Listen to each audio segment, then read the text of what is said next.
So it was like 5 or 6. I was like, oh, it's already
Hang on.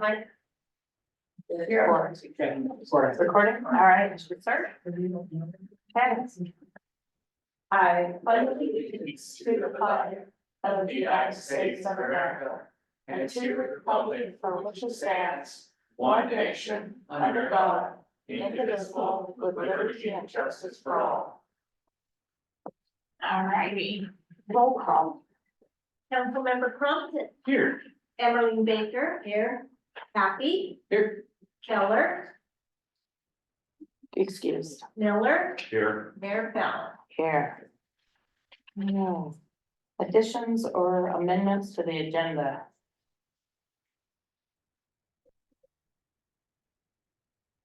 None. We need a motion to approve or wait, now we're on 3, and we actually, this is a little bit different. I know, usual. It is, so. You have to go now before Yes, we, can you make it? Yeah. Yeah, I'm a little out of sync with it. I understand that. So to be fair, I just wanted to talk really quick. Last meeting, there was a whole hullabaloo about the consent agenda, and I mean, it says right here on your agenda, consent agenda may be approved in its entirety in a single motion. Items are routine. Any councilor may make a motion to remove any item from the consent agenda for individual discussion. I mean, it says it right here on your agenda. It's not that confusing. Things can be removed and they don't get moved down into action items. They stay in the consent agenda area. It was a suggestion of the city administrator to move it down to the action items, and that's incorrect. It's inexperience showing itself again. So when somebody wants to remove something from the consent agenda, that just means they want discussion and don't want it passed as a whole thing. So just read your agenda. Okay.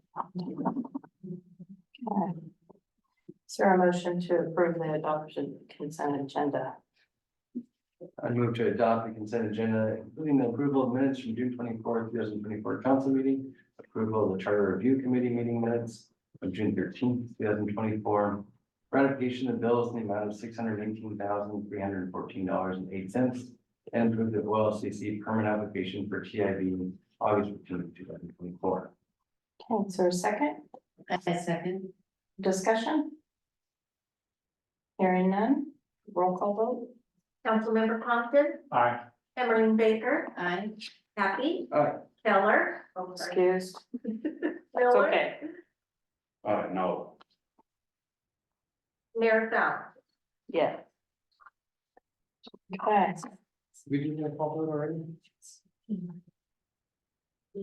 Yeah, did we do roll call? Yes. Yeah. Okay, I just. It's hot. Brain's a little tired, I'm sorry. I get it, no, don't be so. Hey, I'm the old one here. All right, we're on to 4, appearance of interested citizens, this is Tiffany Pruitt, this is.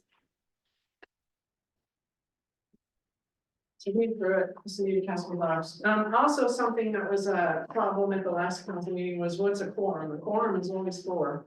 If you have 7 people, 6 people, 5 people, 4 people, it's still a quorum. The only time it's not a quorum of 4 is when you fall below the 4 number. You guys talking about making 3 is a possibility if there's only 5 of you. That's not right. You have the charter review committee. You had 6 people appointed, 2 people quit, there was only 4, their quorum was a 4. The fact that you have a charter in front of you required that all 4 of them agreed, that all 4 of them came to the meetings, and you can't hold your committees at a lesser standard than yourself. So a quorum is 4, that's just all it is. So when you get to that discussion in the charter, it should be 4. Also, I'm disappointed that there wasn't anything on the agenda tonight to recognize Tammy Farrell for her service to the city during what was one of the most difficult times of her life. She continued to work for the council with her little break, but again, no recognition for your citizens and the people that work for you. And again, the ball was also dropped for, it's just a symptom of this council because it was also dropped for the Tom Cramlett thing. Also, I want to say, I've been to and part of many contentious city council meetings with overheated topics such as Nestle, the casino, and the EMS department. And I've never felt the need to have to call the police on the citizens. At the 40-minute mark, Cody Steelman said, I'm more dangerous to you on the outside than the inside. If you want something fixed, fix it yourself, and that's what I'm doing. And was accused of making a threat. Just like me saying that things that you were doing are putting a target on your back. These are pure statements of fact. Everyone knows that Mr. Steelman is dress right dress when it comes to the law. His pen is mightier than the sword. For the police to be called a full 20 minutes later after the perceived threat, what is a sheer intimidation and despicable waste of resources was just intimidation to the citizens and nothing else. The police were called after he defended himself from the accusation that had been had, and the fact that not one councilor stood up for the citizens' right to be able to address the issues and have the police called on them just is kind of a slap in the face. All right, next, Courtney.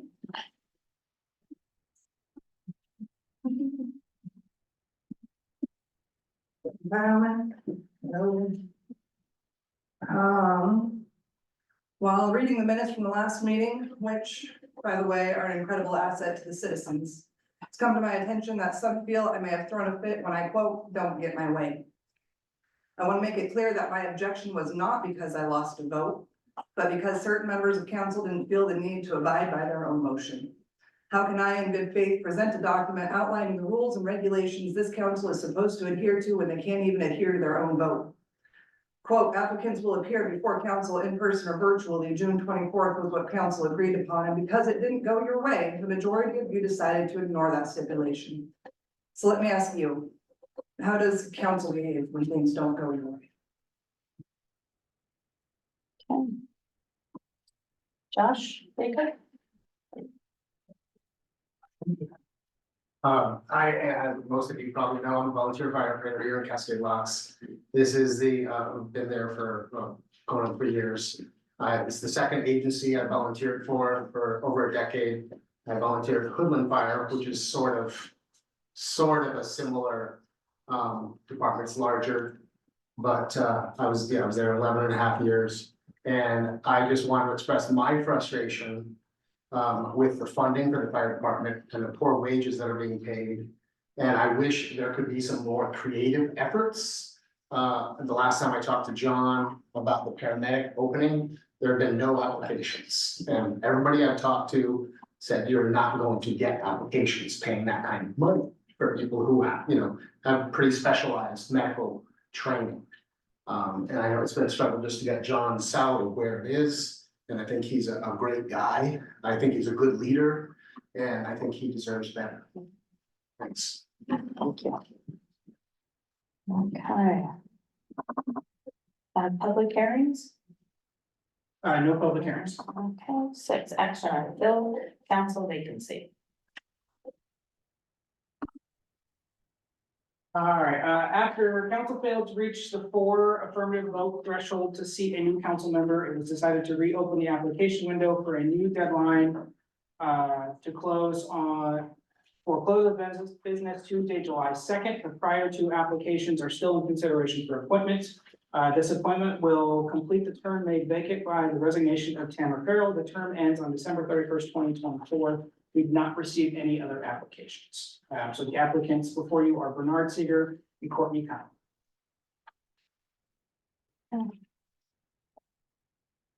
Councilman Hepburn. I motion to appoint Bernard Seeger to fill the council vacancy term that expires on December 31st, 2024. Is there a second? I second.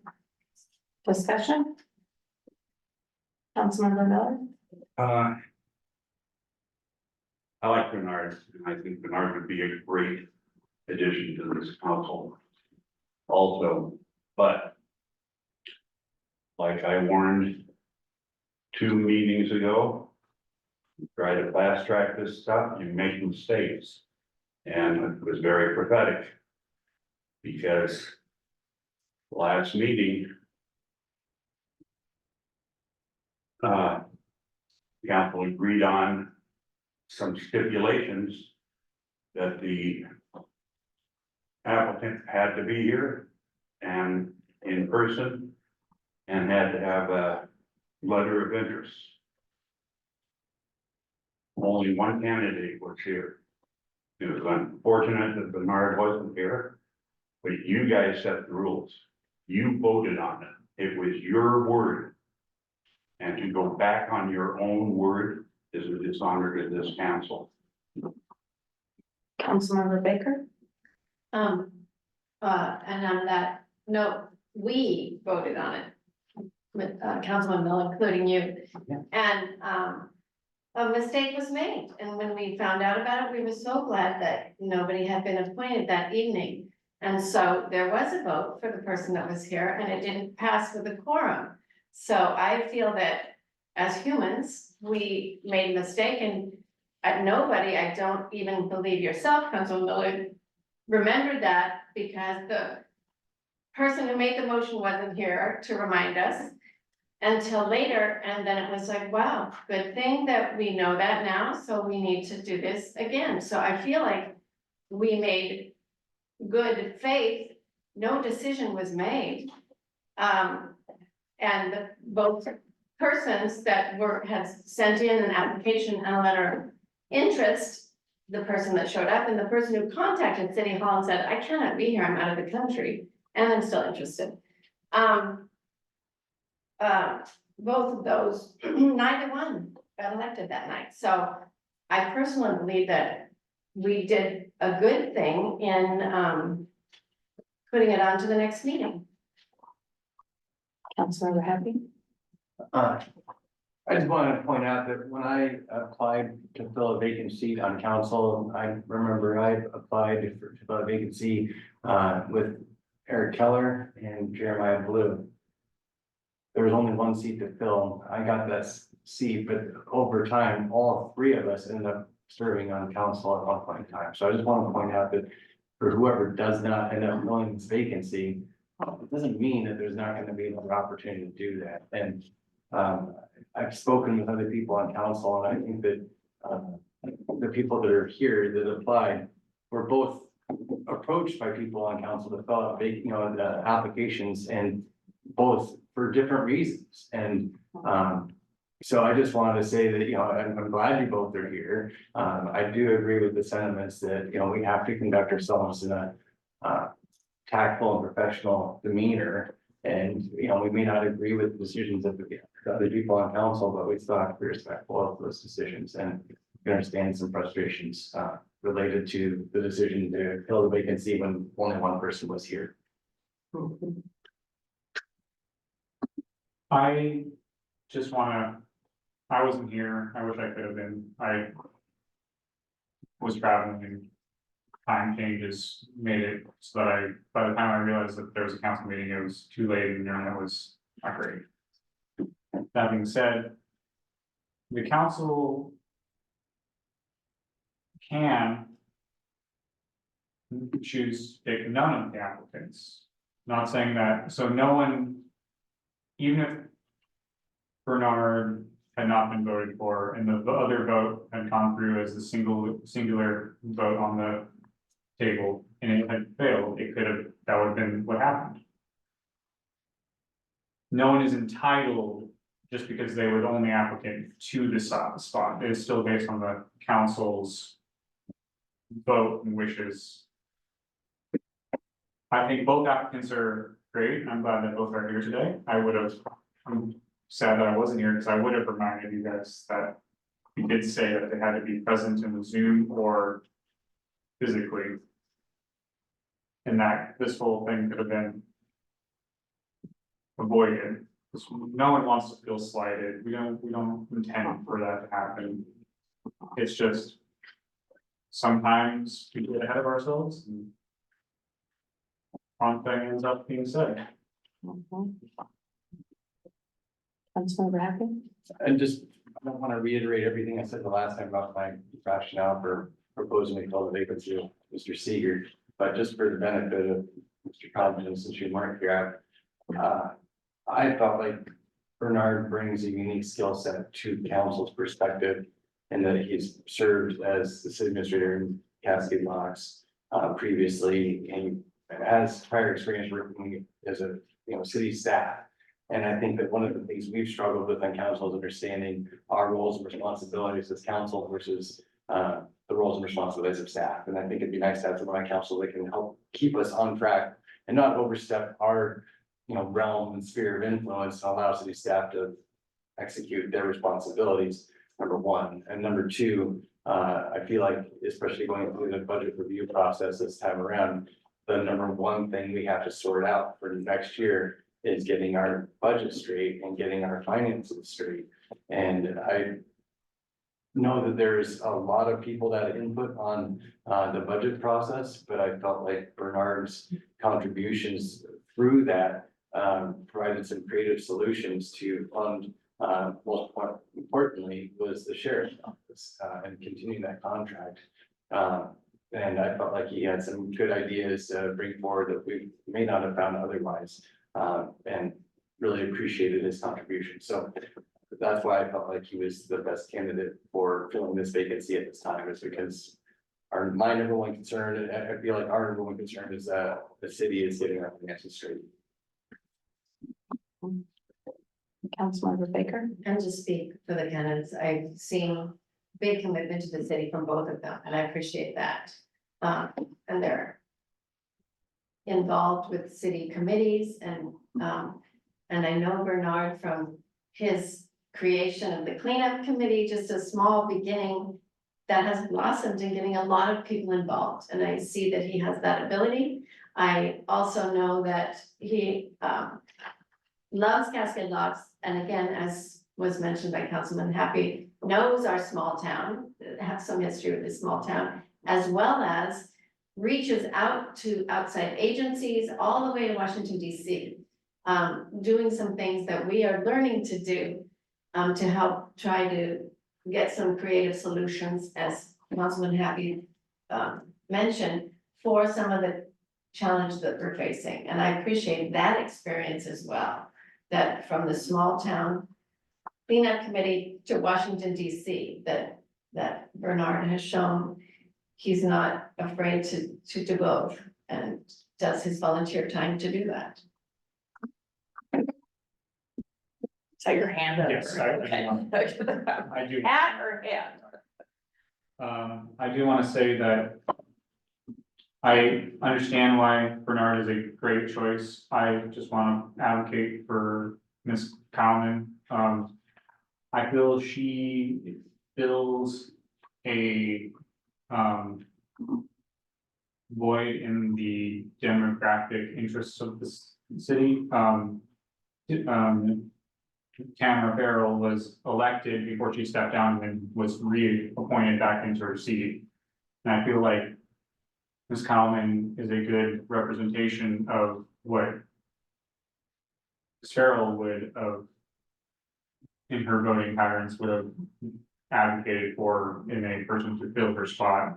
And to keep everything, I hate for anything to be too, or at least even perceived to be to one side versus the other, because it's not that way, but perceptions drive a lot of voting and drive a lot of other actions in the community, and having more community heard and represented through this Cowman, I feel like is a boon, even if it is only for a short time.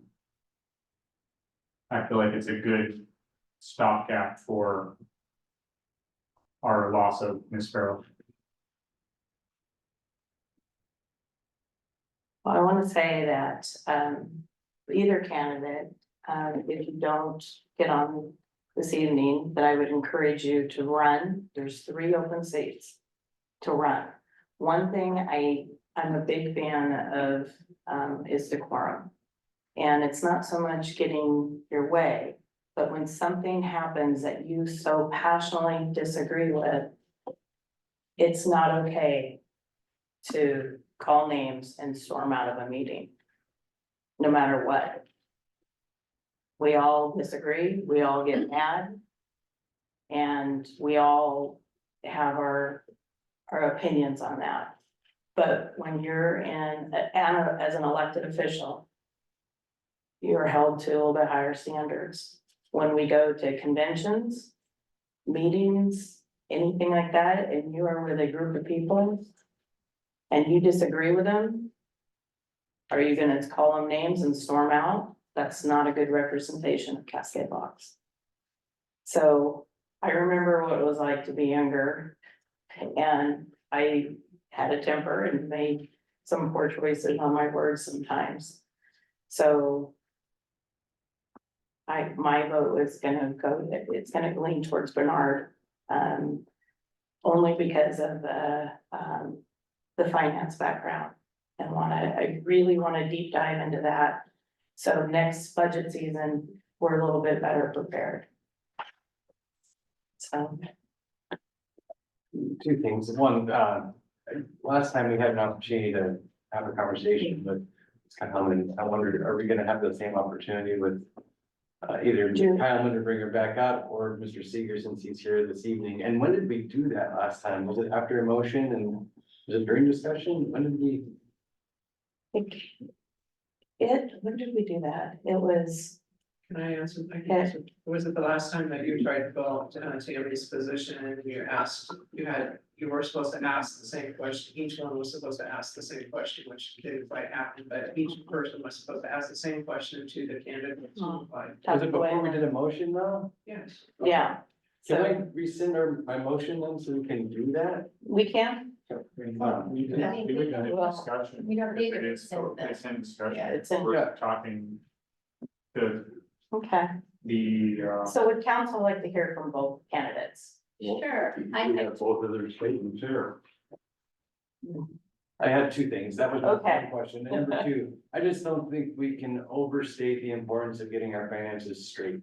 Like nothing, what other action items are going to matter if our city doesn't have, accurate representation or bookkeeping and, if we don't really know where things are at, I just feel like that is absolutely foundational. And we can't make any decisions if we don't have our finances straight. So that's, I'll bring that up. Councilmember Baker. and I have a statement as well. I don't want to presume the constituency or the citizenry that either candidate represents or speaks to or hears from. So I don't feel like there is any one-sidedness or two-sidedness or having anybody to replace Tammy because we think that they are more like Tammy Farrell. I think each candidate stands on their own and each candidate knows a lot of citizens in town by virtue of the fact that they're involved. So I just want to share that that's my opinion. I don't think there is any sidedness to this appointment. Any Councilmember Crumpton? I just, because this is just a short, relatively short appointment from now till November. Are we gonna solve all our budget issues in that time? Because then we have to do whoever else is gets elected into office, and then it could be completely different people. Depending on how the elections go, and like, I understand why that's such a huge, heavy draw. But it also just is like, that doesn't, like, the time frame for that is like a long-term commitment, because it's not just fixing next year's budget, it's fixing the next 5 years' budgets. We're not gonna have time to do that in the next 6 months. You know, in the next budget, we're already starting our next budget cycle right now. I just want to point that out. Like, No, I know. you know what I mean? Like, we have, like, that just, we need to be making moves. And that has to be our goal number one, is to get our finances straight. We cannot wait till the budget season next year to say, now we need to make some changes. So yes, I really do hope that in the next 6 months, we were able to rectify some of the problems that got us into the position that we were in when we were doing a budget review this last time around. So yeah, I do certainly hope that we can make some, big, I guess, some strategic changes on how we, so we can be in a better position for our budget next year. And I just want to say, like, I understand that, like, I'm not saying that we have to wait till next year. Budget season to do the budget again, and that's when we plan the next budget, I'm saying like. We're not gonna fix everything with all the other things that we have outlined into the council, like. To. Focus just on those things, like things take time and everything is. Like focusing on, like finances, yes, are important. But I also feel like that should be our only consideration. Councilmember Baker, you had your hand up I think first. Mr. Miller. Yeah. You had your hand up first. I also, have known Bernard the entire time we're here, he lives near, and I appreciate the experience he brings beyond fiscal responsibility. 18 years of local government work experience, 3 cities, 1 county, finance and management, creativity, collaboration. And, again, as I mentioned earlier, these robust options analysis, Bernard has never been shy about sharing, here's what I think we could go this direction and why, and also very collaborative when others said, nah, I'm not sure we're ready to go there, but this experience beyond fiscal experience, the municipal electric utilities board, because electricity is a big thing for us right now with the LaPorte Creek Bridge and getting the new systems here, and the fact that we make money off electricity. I appreciate that he's got knowledge about electricity that I don't have. So joint work groups, so it's beyond the financial responsibilities that I'm choosing Bernard for this. Councilmember Miller? Yeah, I appreciate Bernard, yeah, I enjoyed talking with him many times, and getting his experience being here in Cascade lots. But, you know, I see him around with this pickup stick, but he does not carry a magic wand. That all of a sudden, boom, he's gonna fix everything. What we actually need is a finance director. We're now 2 audits behind. And the way this is going, it's gonna be 3, you know, so. You gotta stick with reality, and you wanna talk about decorum? What is manipulating the rules all the time? What sort of decorum is that?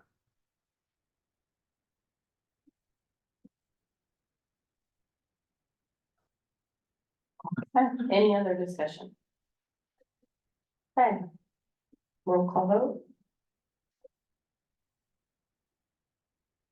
Councilmember Compton, No, Emmeline Baker, Aye. Happy, Aye. Miller, No, Mayor Fallon. Aye. Does not pass. now, I would like to nominate or ask that Courtney Field be appointed to city council. I'll second that motion. Discussion? Hearing none. Roll call vote. Councilmember Compton, Aye. Emmeline Baker, No. Happy, No, Miller, Aye. Mayor Fallon. No. So neither one passed this evening. Does that mean we postpone it for another meeting? Yeah, we can repost it, to get more applicants. Council, if they would like to keep, these 2 applicants on until we do have what currently would be a full council of 6 people to make a vote, or we can decide not to fill it. Next move's completely up to council. I propose that we fill it, and if the 2 applicants still want to I mean, we would need their, and, confirmation that they still want to apply. Yeah. And we allow that, and they don't have to resubmit. Councilmember Happy.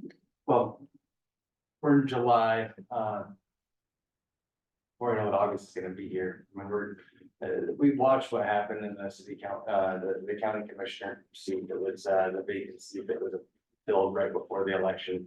I feel like we had two strong candidates, we couldn't have an agreement on which of those to appoint. We've had this open now for a month to collect applications, I did, say that I believe it was important. The ideal candidate would be somebody that was already in tune and aware of what was going on and would have an application submitted promptly.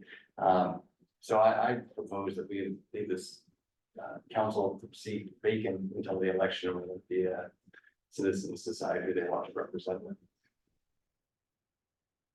That council is vacant until January, and I think we've not had a full council for either of these votes. I would like to give the full council the opportunity to vote.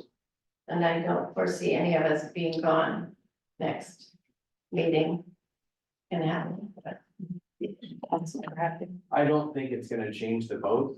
We know which way Mr. Keller is gonna vote. And I mean, I would be very surprised. I think we have, our time is limited and one of the opportunities I think we have for improvement as council is moving through these meetings more promptly and so. I still think we should vote for the full councils. I won't hold that up, but that's what you want. I mean, I'll support that. If that's the direction that everybody And wants if to the go. rest doesn't want to fill it, then So consensus of council to have it on for the next meeting? Yes. Okay, hopefully there's a full council, well, full minus one. Okay. Does council want to reopen applications? I think it's important. Okay. It's. Okay. Yeah, I know it's a bit more work for you, but Next meeting is July 22nd. We can do the closing date of the 17th and give staff time to confirm with the county. That they meet all the qualifications, so applications will be due to City Hall by close of business Wednesday, July 17th. all right. Next, approved resolution 1506.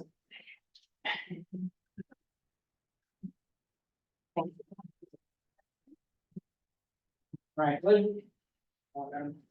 Resolution 1506, establishing internal payments at 6%. Resolution 1506 was presented to council on June 24th for approval. Questions arose regarding text of the resolution, legality of the resolution, and legal review. Council tabled the decision pending the legal review.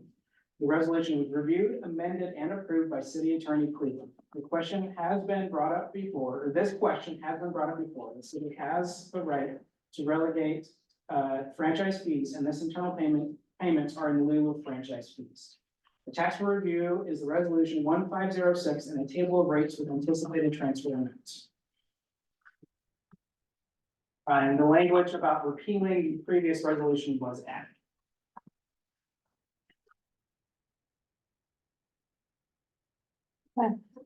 Thought there was a table attached now. Okay, is there a motion to approve resolution 1506? I motion to approve resolution 1506 and the internal payments for rate of 6% of government's funds to be paid to the general fund. Is there a second? I'll second that motion. Okay, discussion?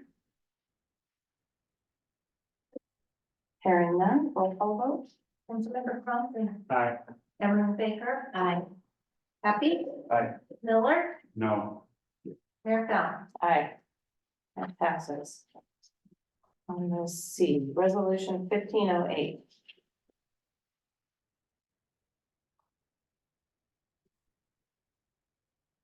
Resolution 1508, charter ballot measure. At the June 24th meeting, council reviewed the final draft of proposed charter changes. Council came to consensus to move the proposed charter forward for an action item at the next meeting. Council did request two changes from the proposed charter. Section 8, mayor, more explicit text laying out the mayor's ability to appoint members to specific committees. Section, I think I got that section number wrong. That should have been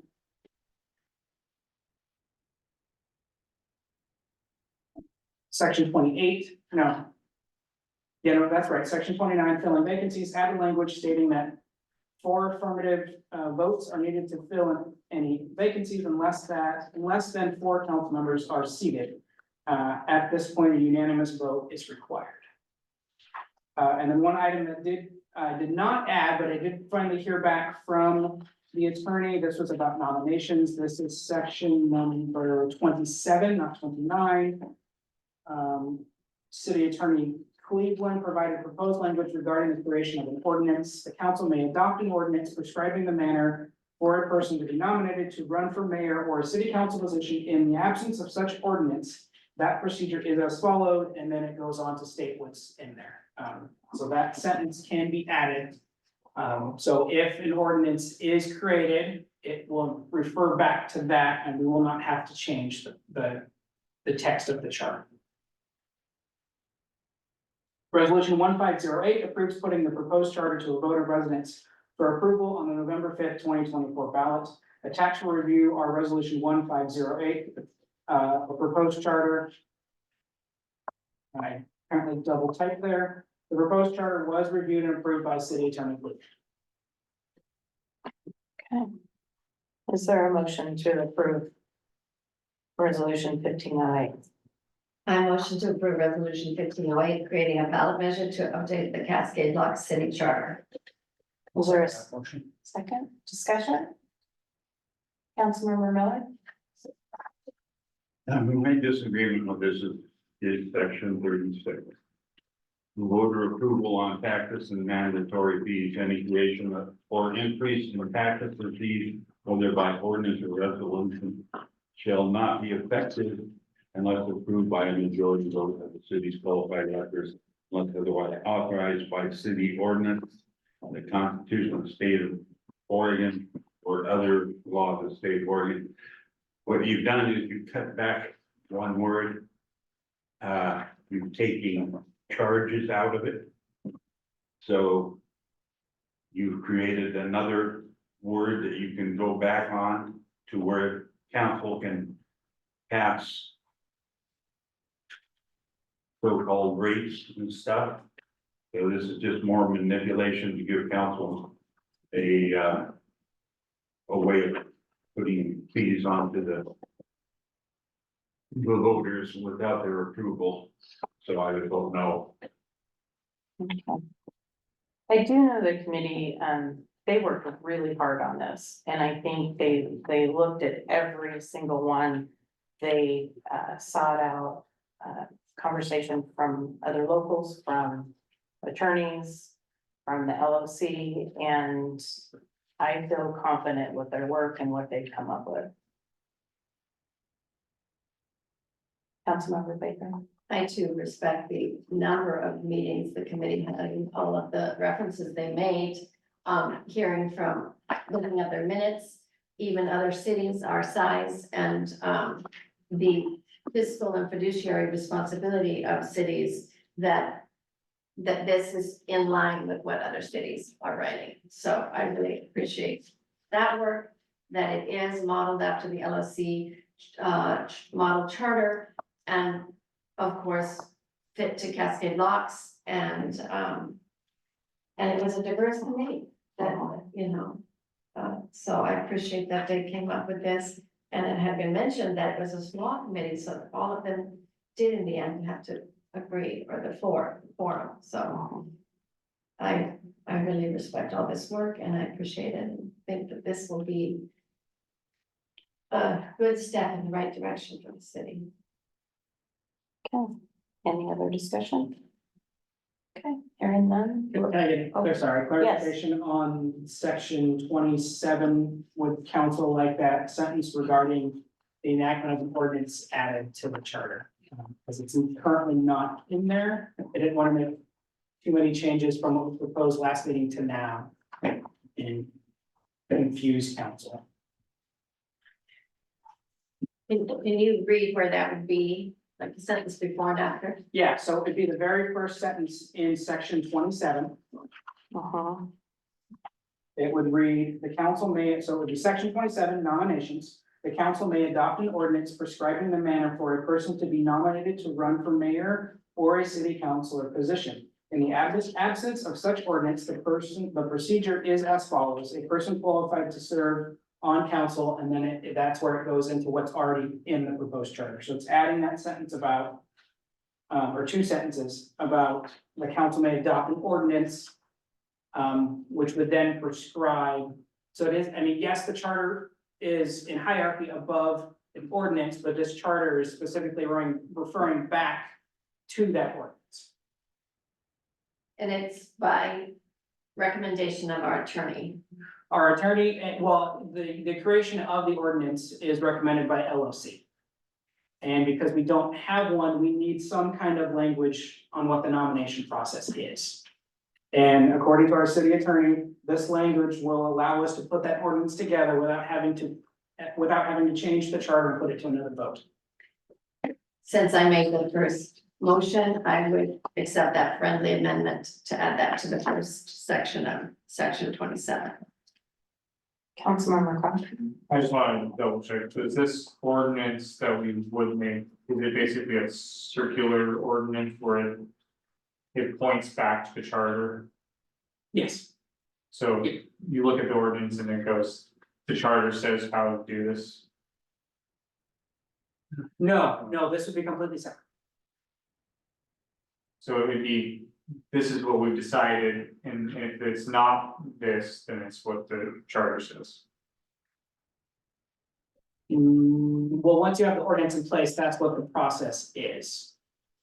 So the charter would refer back to the ordinance, but in the meantime, we have to have some kind of process in place.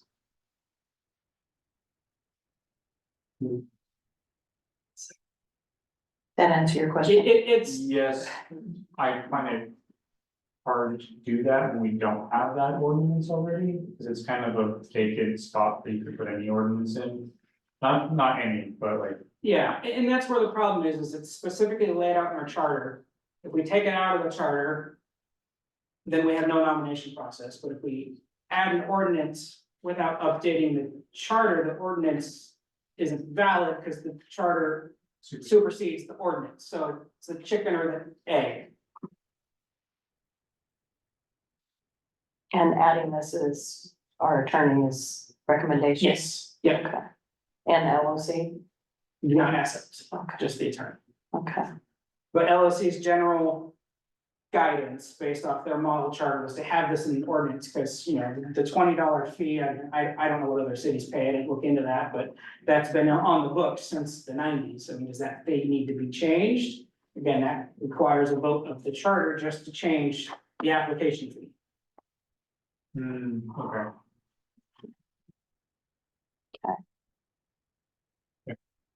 So, do you want to repeat?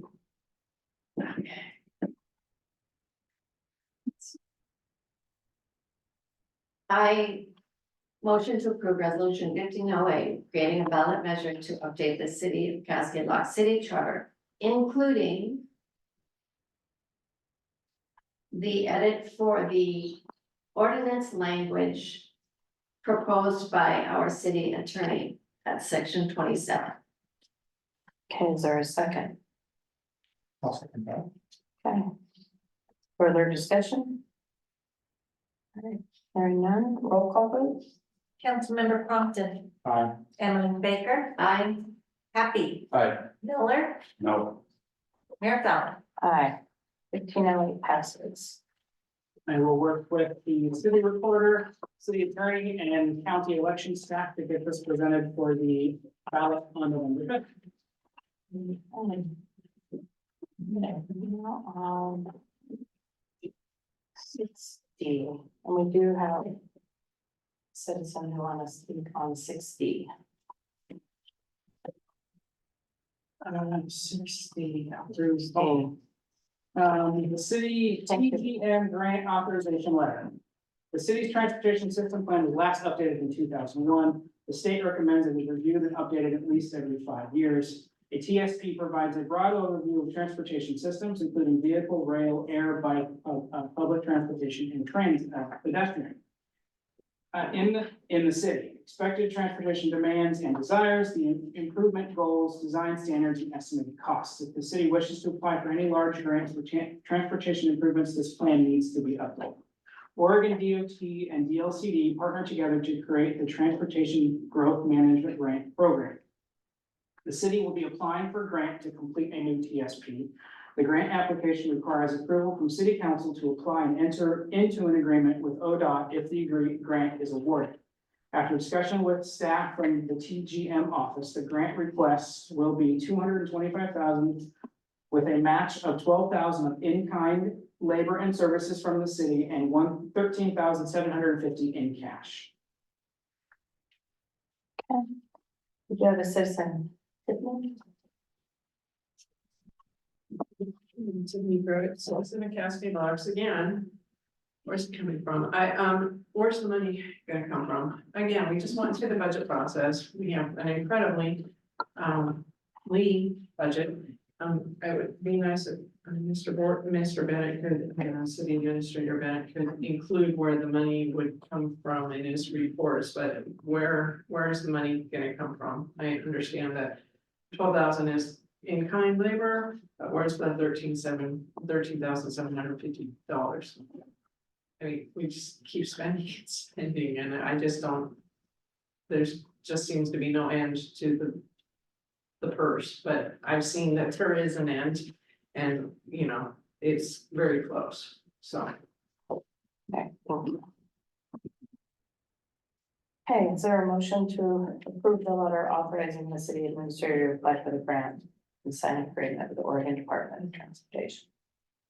I motion to authorize city staff to apply for the TGM grant and enter into an agreement with the Oregon Department of Transportation if awarded. Okay, is there a second? Second. Okay, discussion? Councilmember Baker? I think you mentioned it in our last meeting, but where is that money going to come from? Streets, Street fund. yes, streets reserve, to be precise, yes. Councilmember Miller? That was my question also. Okay. So Councilmember Happy? was not actually in the budget then? No, it is not, no, these funds would not, if the timeline works out, would not be spent until the next budget. Yes, ODOT or TGM grant moves very slow.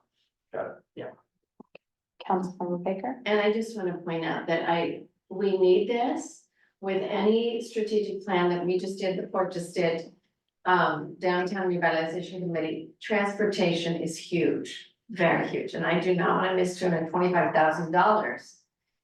That may only cost us $13.75 that we can find, so that is a huge amount. We need this, we can't get funding without an updated plan, so I certainly want this. Councilmember Happy? And I agree with Ms. Pruitt's statements as far as the purse is running dry, and we have to find a way to increase revenues. But to that point, economic development is something that can help to provide additional revenues to the city. And it's really hard to move anything forward, our Main Street program, or other, activities that can encourage economic development if we don't have an updated TSP. So I hear the sentiments from Ms. Pruitt, but I know that she's also speaking for a demographic in the population, and I feel I'm in agreement with you. But I do think that, $13,750, I see that as an investment to actually, we should be able to multiply that many times over if it's properly applied. Any other discussion? Okay, roll call vote. Councilmember Thompson, Aye. Emily Baker, I Happy. Aye. Miller, Aye. Mayor Scott. Aye. That passes. Okay, reports and presentation, committee reports. No committee reports tonight. Tourism.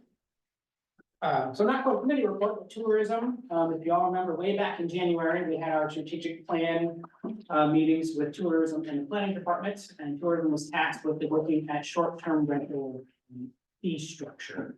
And what that would look for Cascade locks and possibly how to implement it, if I remember right, and they have done their homework and they're ready to present.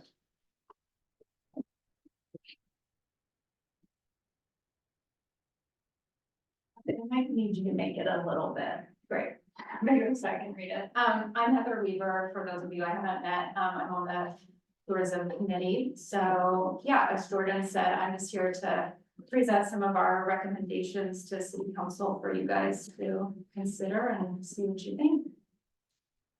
Next slide. Sorry, getting there, I gotta get it, so it would share online. There we go.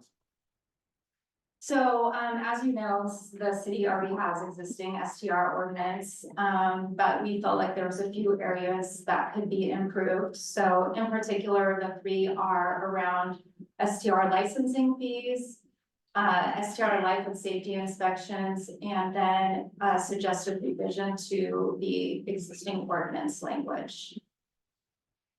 Next slide.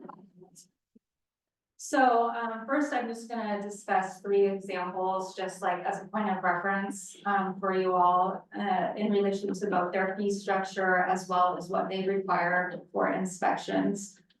So the first one we looked at was the city of Hood River, just down the road. So for their licensing fees, they have a $95 initial application fee. And then in addition to that, annually, they have currently $191 licensing fee that the owner pays each year. So the $95 was just for the initial application. And then they also require that their STRs be physically inspected. And I'll talk about in a couple of slides. Some cities take this on themselves, but what they've done, which I think is actually a great idea, is that they just require the owner to partner with a licensed home inspector, and the city provides lists, and it's up to the homeowner, the STR owner, to coordinate that. The inspector comes, checks off the list of safety items that you know, whatever the city's determined are necessary. And the home inspector certifies that they've met the criteria. The owner pays them directly, schedules that at their convenience, and then provides that to the city. So that's one way that the safety inspection could be completed. Next slide, please. So the second example I included is the city of White Salmon across the river. And they have a little bit different structure for their STR licensing fees. They have an annual fee of $175. And then they have also an initial application fee in addition to that of $75. And then they also include a $75 land use permit fee. And then their fire and safety inspections are coordinated by a city building official. And so I included a link to a sample checklist. And then just FYI, the notes section of the Hood River also includes a sample of their checklist as well. So that's the white salmon example. And next slide. And then the third example I included is Lincoln County. So this is for unincorporated Lincoln County. Lincoln City has their own set of separate regulations, but you can see Lincoln County is particularly high. They charge $900 for their application fee. They just raised this, by the way. And then $600 annually to renew your license. If you need to change your contact information, they charge $75. If something's wrong when you have your initial inspection and they have to re-inspect it, they charge another $125. So this is, you know, I'm kind of showing you some different areas of the spectrum. And they also require an annual property inspection. Again, just things like safety, making sure the number of bedrooms complies, septic system stuff, and they actually have a sheriff that completes that inspection. So kind of a lot of like different options. I will say that Cascade Locks is an outlier by not having any licensing fees at all. On the next slide, I'll talk about like what these examples, how they use share fees, so if you wanna. So it's basically the same kind of across the board, but the fees are meant to offset the administration costs. So whether it's the software you use to track the licenses, code enforcement, the share, like for Lincoln County, they use this money to pay the sheriffs. And so as long as I think the fees are being used towards, you know, kind of offsetting those administration costs, that's the intent. I did reach out to each of them directly to ask them how they use the fees, so. So pretty much the same uses, across the board. So next slide, please. So I already, touched on the fire and life safety inspections, but it's our recommendation that there's some kind of a safety checklist developed, and, you know, it could be up to the city whether you want code enforcement to be in charge of that, or do like what Hood River's doing, or like the more, you know, less you have to worry about. The owner hires the licensed inspector and then provides the proof back to the city that the criteria is met. So there's different options, but we would just recommend that, because that ensures that when our guests come into town and they're visiting, that they are staying in a rental that's, you know, legit and not. Smoke detectors are working and. Yes, well, we'll get to that on the next slide. So, yes, so next slide, please. So our last suggestion at this time was to make an adjustment to this particular section of ordinance 448.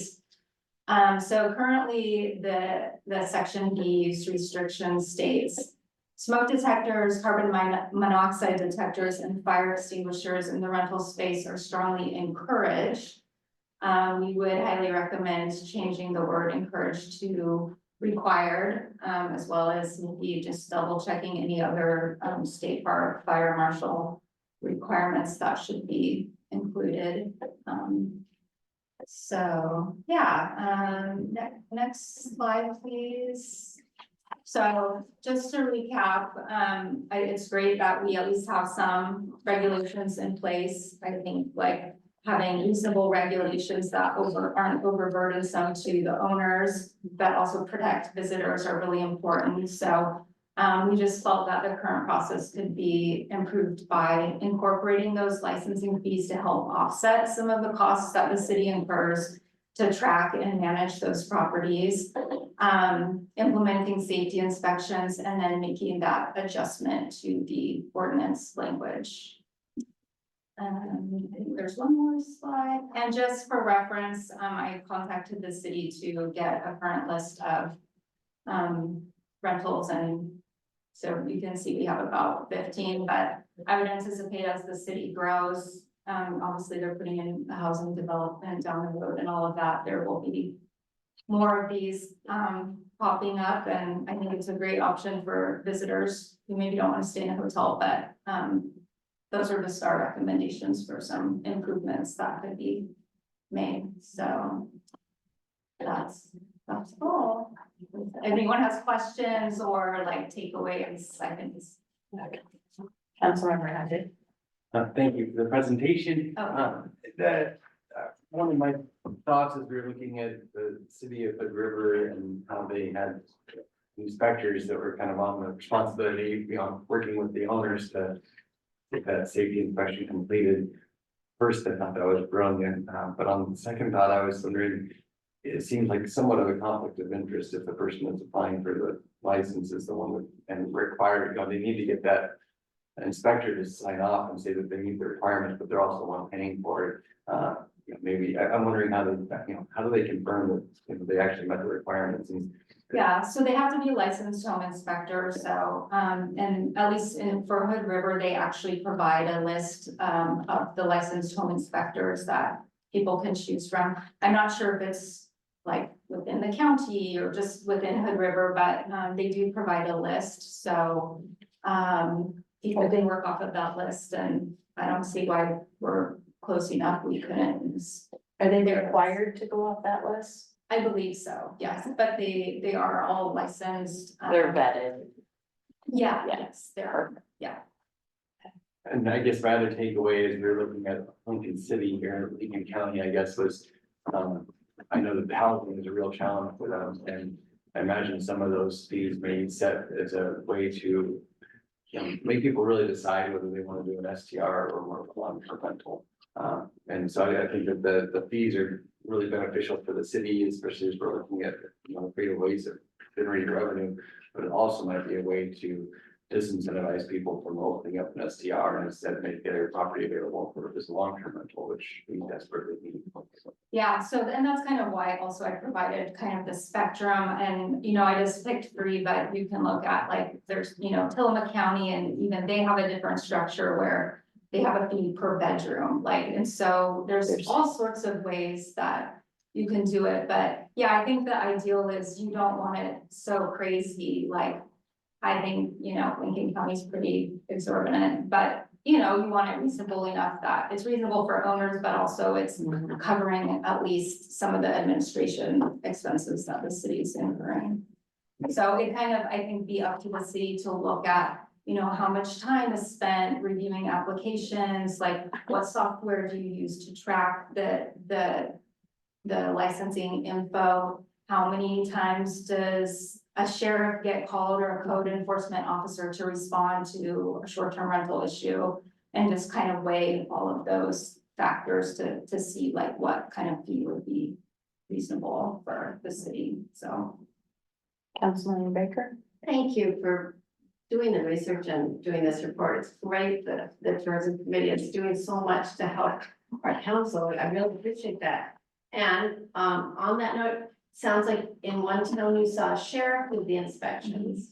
Did you ever see the fire department do the inspections? No, and one thing I didn't mention is I did have a chat with John just to see like, hey, I wanted him also to know that we were taking this because I wasn't sure if he would be here, but it doesn't sound like the department was interested or has the capacity to be the one to do that, but it's my understanding we have like a part-time code enforcement person if you wanted the city to build the process. Licensed inspectors sound good as well, and I Yeah. was at a state League of Oregon Cities meeting with Lincoln County on the housing shortage, and they are trying to decrease short-term rentals. I've heard from somebody recently who wanted to rent a house. And they're like, oh, you gotta, or buy a house, and the investment, they lost it to an investment company.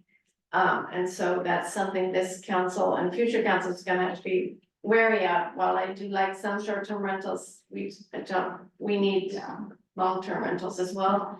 So I think that, did I have another question? No, so to Jordan, I have a question, but maybe more people have questions for you.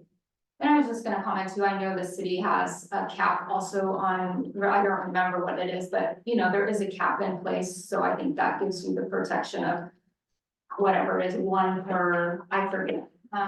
Whereas like Lincoln County didn't have any caps at all, and so it exploded, and so then they finally, now they have, the county is zoned into like 7 or 8 zones, I think, in each zone. Again, this is just unincorporated, but they have implemented a cap, a number for each zone. And so if you look now, some zones are, maybe 500, I don't know, I'm just throwing this out here, but they're like way over their cap by like 200. So like for those, they're not issuing any licenses until just naturally through whatever home sales so there's some places where you can't get a license at all, but I think it's great that at least Cascade Box already has like what seems like a reasonable cap. Percentage. Yeah, I think, I couldn't remember. I know it'll go, there'll be opportunity for a few more. Yeah. What is it, as long as it's 250 feet, Yeah, and then once the new homes go in, that'll. yeah, you cannot have more than 2 within 250 feet of each other from property line to property line. And then cap of 15, 5%. 5%, okay, so 15 seems really high, so 5% of all housing units. And Jordan, I might as well ask this. And we're 3. The fees we are curtailed by our current charter to put a fee in, is that correct? We'd have to go through the steps of putting it to a vote, but yes, that's again been the hindrance of any. So, just so you know. Yeah, It's and I was for aware, charter, yeah, yeah. I wasn't gonna Right. get into what's Right. happening with the charter. and So we are losing money on short-term rental fees because of our current charter. And then to change the ordinance, that is something this council could do, Correct. right? And would we just need a consensus to say, yes, let's say required, not Well, yeah, suggested. I get consensus to council to update it, I will present it to council. Whenever they would like, yeah. Councilmember Happy.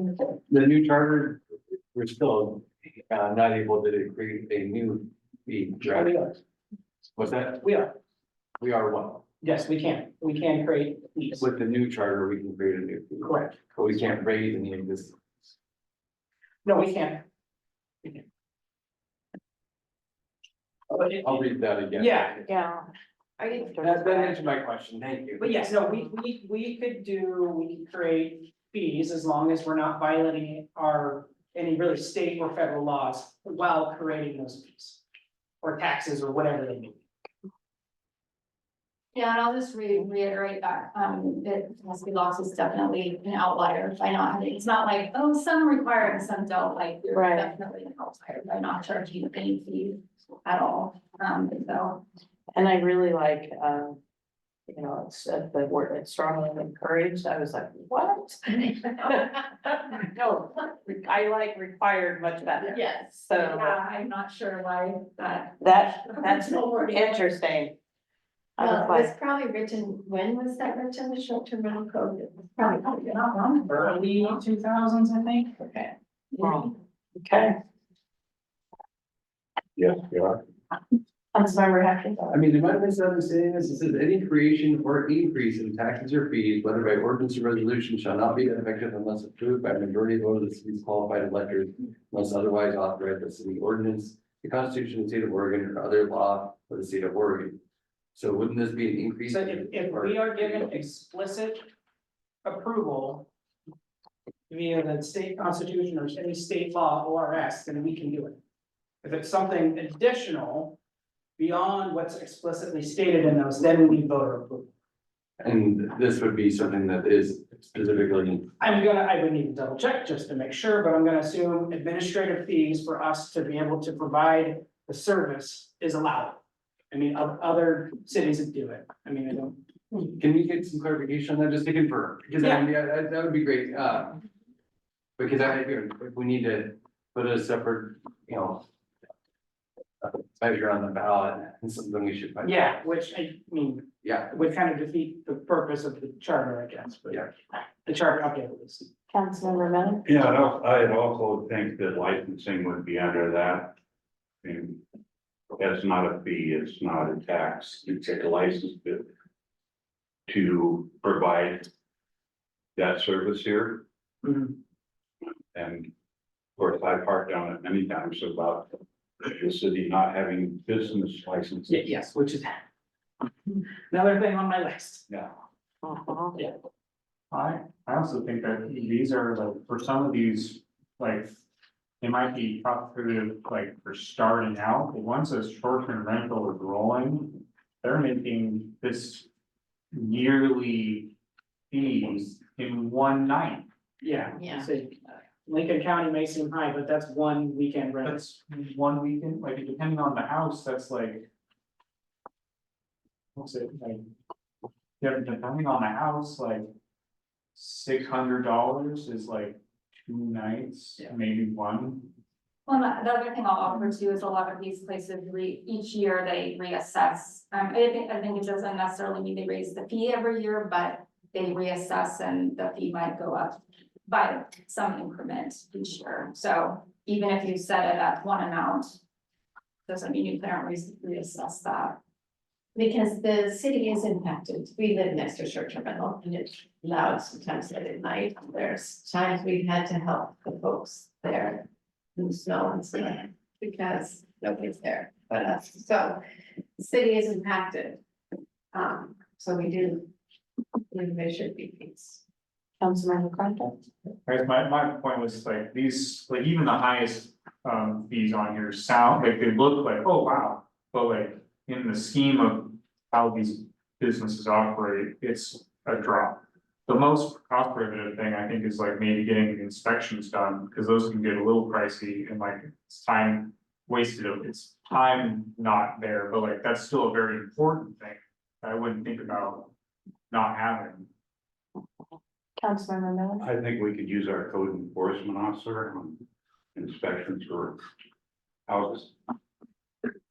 Yeah, it really depends on how detailed council wants to get. I mean, it's to make sure it meets, minimum safety requirements. Floors obviously not gonna fall through, things like that, but I mean, yeah, true home inspection, if council wants that level, would require a certified person.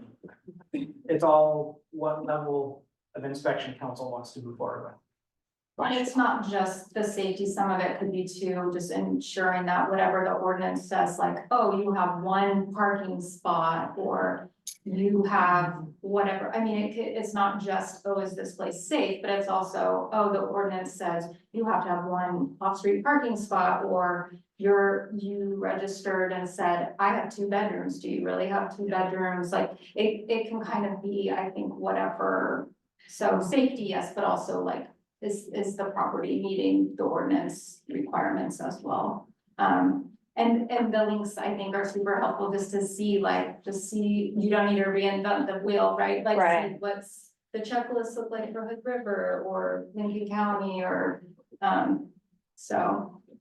One positive thing about with Hood River having a licensed inspector, that takes the city out of it. Yeah. And so it's a third party for legalities, like, that way it's not this, if it was the code enforcement, they could say, well, he said this at this one, and he docked this one at this, but if it's a completely separate business that's not attached to the city, that could be something as a, to keep in mind for legalities, Mhm. Any other comments? So is requiring an inspection something we can do before a charter change? That'd be, If in the ordinance, we can add it to the ordinance, yeah. I think that would be important. that just requires us rewriting and getting checked and then doing the readings and bringing it to council a few times. Mhm. Okay, I mean. any other questions? Thank you. All right. Get something later. All right, thank you very much. Thanks. Thank Great you. meeting. I had a question for Gordon on this topic. Oh, go ahead. Did you need clarification from council about modification adjustments that you have? Yes, how does council want to move forward? Is this something council wants staff to undertake right now amidst of everything else, or? We're spread thin. I'll throw it out there. We got a lot going on right now. A lot. I think it's important. Does anybody have an idea of when we should? I mean, they already have their licenses for this year, right? Everybody's already, it won't come up again until January. I guess we can go back to what we just did and task it to the tourism committee, and they do the heavy lifting. Mhm. Staff would do the review and the actual presentation to council, but Mhm. the tourism committee would do the heavy lifting. That is an optional. But really, nothing will be impacted until January when people reapply, right? If there's any new licenses, then yes, because Oh, we might get new licenses yes, before so then. there's a 30-day waiting period. If once council adopts the ordinance, you have to wait 30 days before it actually goes into effect. Okay, Councilor Compton Yeah. has his hand up. I just was gonna ask, when do we have these? Are most of these applications on, centered on us, when the time is opened back up, or is it kind of like when they apply, they just reapply? I believe you have a timeline of when they need to reapply. Yeah, because if we change these now versus in 6 months or more, what is the? Like, are we gonna miss half of them because we didn't get they are required to have fire extinguishers and smoke detectors and carbon monoxide? It's like, The fee thing, we can wait to change until later, and like, I feel like that's an important one we need to tackle, but it's not a now thing. Yeah. But the safety part, I feel like that's a huge thing, like I hope that most of these places have smoke detectors and carbon monoxide detectors. But I know I don't have a fire extinguisher in my home,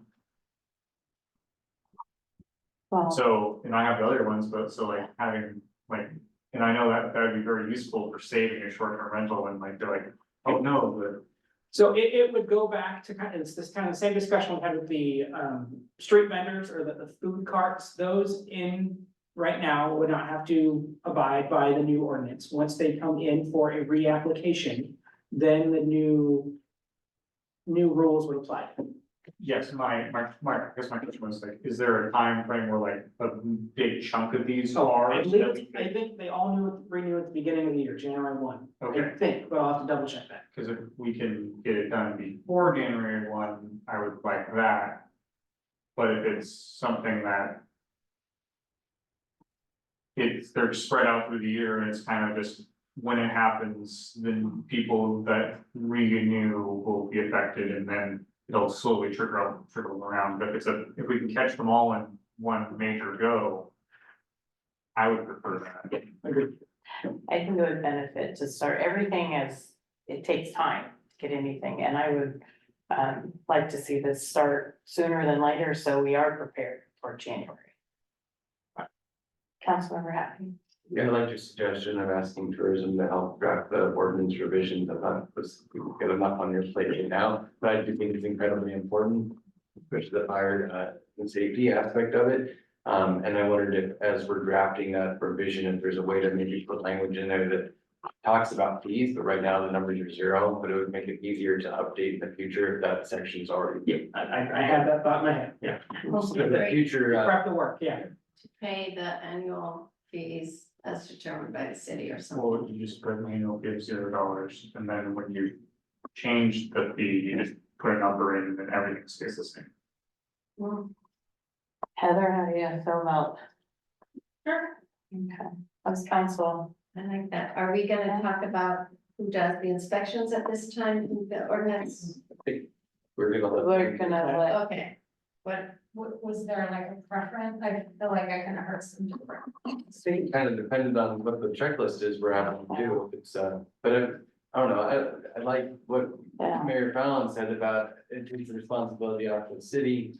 And I think that, again, to Mr. Compton's point, it's their businesses and they've gotta invest in their business and it's really, so I'm leaning more towards the home inspection. I do too, Or certified. we could draft both versions and then we'll see. and I know our code enforcement, he's part-time. Yeah. I mean, we don't have very many hours. I was thinking though that if we had the fee in there, that might actually allow us to utilize him for this, but it might Right. also allow us to get a little more coverage with their code enforcement as well, but.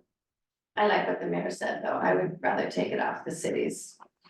You know, one less thing for the owner of the home to be upset about with us. We're It's on not, the that we're not certified- home inspectors. We're getting certified home inspector, Yeah. that's fine. And they look for dry rot and they look for. Find out what the list is that they're inspecting for the city of. Yeah. Too. Yeah, I guess that next step is create a timeline or timetable for tourism when to get back to council. Whether the goal is to have this in place by January 1, means a ordinance needs to be adopted or approved by council by the last meeting in November. To have that 30 days, so it's in effect by January 1. It's assuming council would like to review it in at least a discussion form before bringing it to an action item as well. We have, I think the 1st of November. Or September, or how long, I wanna give tourism plenty of time. Yeah, they are volunteers, so. Yeah, exactly. Get it done by. Oh, Heather, how much time would you like? September, October, September might be challenging just with summer travel. Right, but, okay. um, October? Yeah, I think October. Okay, Okay, Beginning of October. so Okay. first meeting in October, Yeah, does that sound what good? date is that? That would be October 14th. I would need it in the packet by the morning of October 9th. So say October 8th. Yeah, I mean, and if it's sooner than. Yeah, sure. Okay, Thank you. thank you. Okay. City Administrator Bennett report. I don't have a super long one tonight. We got the June report from the sheriff's office very quick. This turnaround, like on July 2nd, I got it, so I'm not sure why they did so quick. But I have June crime stats in here, a significant decrease from 2023 and 2022 in total number of total calls. And a decrease in crime, theft or burglary cases as well. Of the 104 calls, 26 of those were vehicle stops, representing 40% of the calls, 55 patrols, and 109 hours in Cascade locks. That breaks down to 25.32 hours per week, 3.61 hours per day, and 1.97 patrols per day. Average patrols are 12.85 per week and 1.83 per day. The Juneteenth, at the last council meeting, council wanted a resolution approving or having Juneteenth as a holiday recognized by the city. I did not have enough time to properly prepare that for council. My goal is to have it ready at the next council meeting on July 22nd. And I will be off the week of July 29th, taking care of some personal items. That is a week where we have a time frame where we have a 3-week break between council meetings. So won't disrupt council meeting or preparations for a council meeting. All right.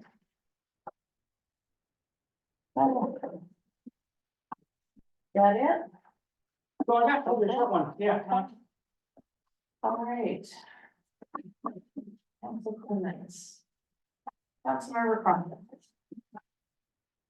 I want to thank everybody for being here today and our applicants for city council. I encourage you to keep at it, and if you haven't, run for election.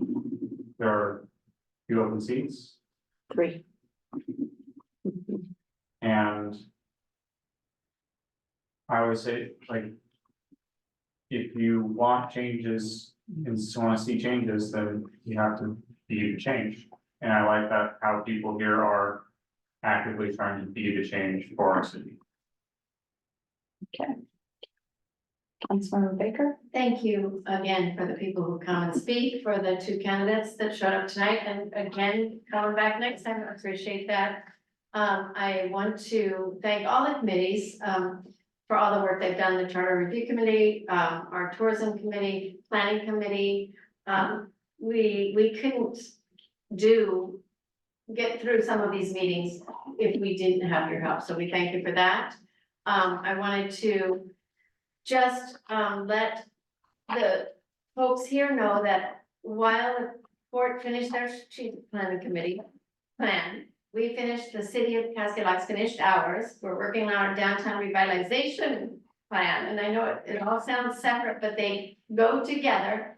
And Main Street is working with these entities as well to point out to the people viewing and hear that if anybody wants to start a business, you know somebody that wants to start a business, buy a building, that I've spoken with the executive director for Jeremiah Blue, and they are the ones that are really in touch with these owners, in touch with a lot of grant possibilities. Genevieve has been a good to them, so that to not be afraid that they are an entity. I mentioned before, we don't have an economic development department, but that is the goal of the port. We have a port. So that's exciting. And I wanted to point out the brownfield grant that our city administrator applied for to review the potential hazards or toxins of this building is currently $1 million pot of money at McKed, of which we are a part of, Mid-Columbia Economic Development District. So anybody looking to buy a building or lease or start a business can access those funds. And the port can guide them there as well. So I'm putting that out, even though I'm a city councillor, because that's the economic development part. And on that note, the transportation piece is very important. It's part of the downtown revitalization committee group. ODOT is showing up, so please reach out and share with the city administrator. And I think we can share Amanda's, she's gonna be the University of Oregon Planning Department lead, will be asking for citizen input. So think about the things you want to say about what you would like to see downtown, including buildings, services, traffic, pedestrian and bike access. So don't forget all of those things. I wanted to thank all the folks, volunteers and Historic Museum, port, businesses for the activities they've been doing for our community. This community has said over and over in the community surveys at the picnic, unofficial, and in the strategic plan that they want, not just for tourists, but for the community. The pony party was pretty great if you got to go. The adopted dog that we were at a local business. The 4th of July, the port, every single staff member, I don't know if you know this, worked that day. And setting it up, cleaning it up, monitoring, and that's great. It is my understanding that folks can contact the Rivers County School District if they want to be in charge of parking down there for events, so I don't know if you can charge, I don't know. Anyway, that's something other folks can do. And I want to say thank you to Tammy Farrell. She's on the road right now, taking care of their son, and she brought a kind voice to council and shared opinions she heard from citizens, and I'm glad that she's moving to be with her son as well, and that'll be great. And I wanted to just check with Jordan. Have we done our sheriff contract yet? Have we updated it? Yeah. They just emailed me today. And is it possible, and I don't know if you can look at some models about what was suggested by the League of Oregon Cities to maybe suggest a percentage of traffic ticket funds to come to our city? Oh, yes, yeah. Okay. I'll look into that, yeah. Okay, that'd be great. And then did you hear from Scott from League of Oregon Cities about who to contact at Travel Oregon regarding McCord Creek I did not, no. Bridge? Maybe I'll follow up with him and ask him to send that. So just reminding this community that we are having to spend $1 million, is that right, Fact? It's estimated to be about $900,000. We got the loan for up to $1 million, just in case. Right, moving electricity on McCord Creek Bridge required by ODOT because they're doing bridge repairs and they aren't gonna help us pay, so speaking to any county, state, organizations and committees, you know, letting them know, more people need to know that this was a burden placed on our city. And just thank you, staff, for all that you do, answering my questions when I call and say, I can't find this. And have a stay cool. We don't have a cooling station here, but I know many businesses are air conditioned, and Wagat in Stevenson has a cooling center over there by the Rock Creek Cove. Councilmember Miller? And I'd like to thank staff for all their hard work. Tiffany, Courtney, and Mr. Baker and Heather for making your presentations tonight with this. I have kind of a bone effect, which I'm good at. Lately, we've been getting a lot of comments from the Columbia Gorge News. And like Council Member Emily Baker, I don't like disinformation. And some of the stuff that's being written is purely disinformation. She came out with a statement about how I voted no on a TIV liquor permit, which I voted no on a consent agenda. There were 4 items in there. We never discussed why I voted no, and I did not reveal it. But she said I voted no on the TIV thing, which, yeah, I did because it's part of it. But that's she made an assumption there that that's what I was targeting. Like tonight, I will make a no vote on the consent agenda if there's something in those 4 items and stuff that I disagree with. I will vote no, I won't pull it out because I don't want to waste our time. Because it's something we've already decided a long time ago. So I just say my no and we move on. And there was a time. Okay. She also had singled out on voting no on the budget. I voted no on it coming out of committee, and I voted no in council because of the incomplete sewer numbers. So I wasn't gonna sign my name off on that with incomplete numbers. So that's why I voted no. And this reporter completely turned around what I said about the real estate office next to PIB. It was a real estate office, then became a art retail store. She had it completely backwards. And then on this last week, in another article, it was about Mr. Nance's business there and why I pulled it out.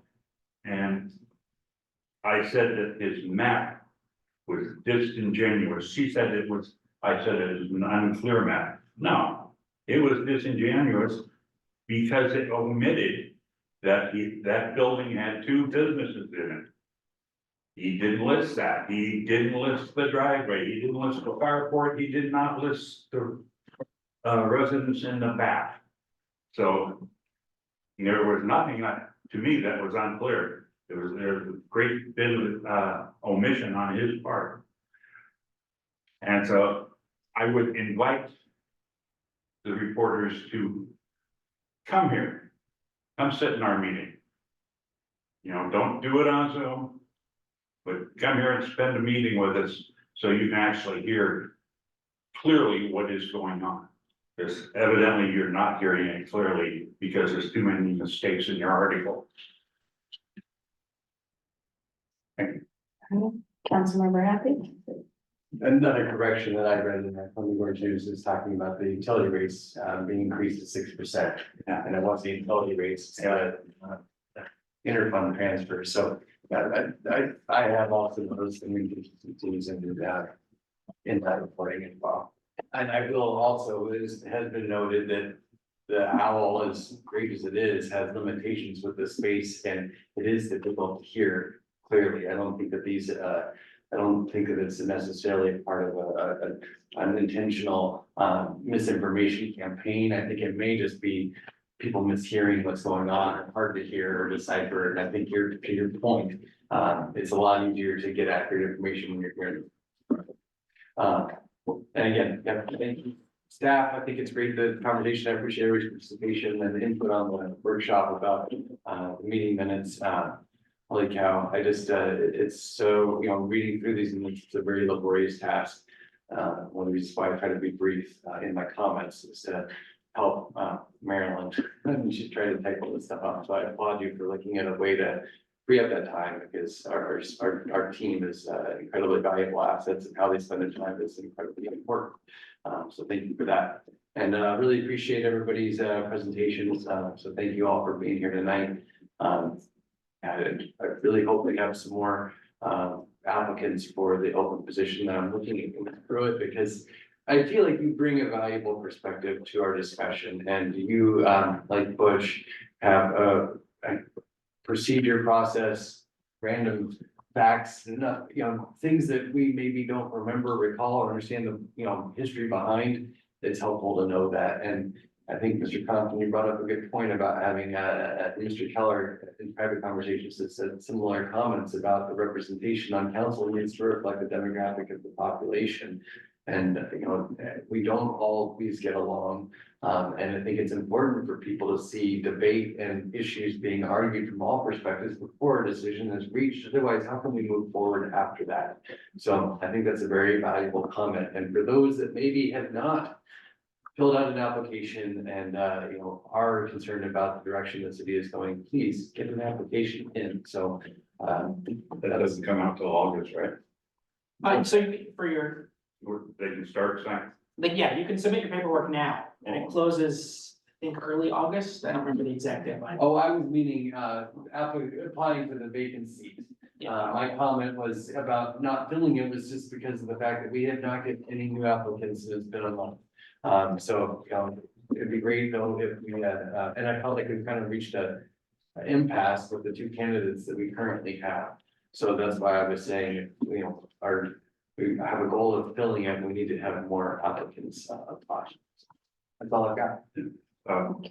Can we get a notice on, the website and, it's just time to start putting out applications now and what the cutoff date for? Yep, we'll put it first thing tomorrow morning. Okay, thank you. All right. First of all, thank you, staff, everybody, you guys are amazing, keep us all straight on there with all of our paperwork. Thank you to the presentations, everyone who came tonight. Really helped out amazing. Thank you to the fire department. Holy cow. And I said that to Chief Logan, I said, are you doing a trail rescue like every day? He's like, and it's been, I mean, they really are in this heat and everything. Just thank you so much for everything you guys do. Really appreciate that. Thank you to Buddies, attended that. He had everything roped off. He had monitors and it went well. I didn't hear how much they raised, but I hope they did well for the dog shelter. Pony party looked like it was a lot of fun as well. Attended that. Thank you to everyone. That was a big team effort, the pony party. And so, the kids absolutely, Janice at the last she switched the bouncy house to a water one, and it was really a lot of fun to watch all the kids do that. Big thank you to the port for 4th of July. Holy cow, if you've never been down there, go down on that day. It is crazy busy, and but everything seemed to go smoothly. People were happy, the fireworks show was great.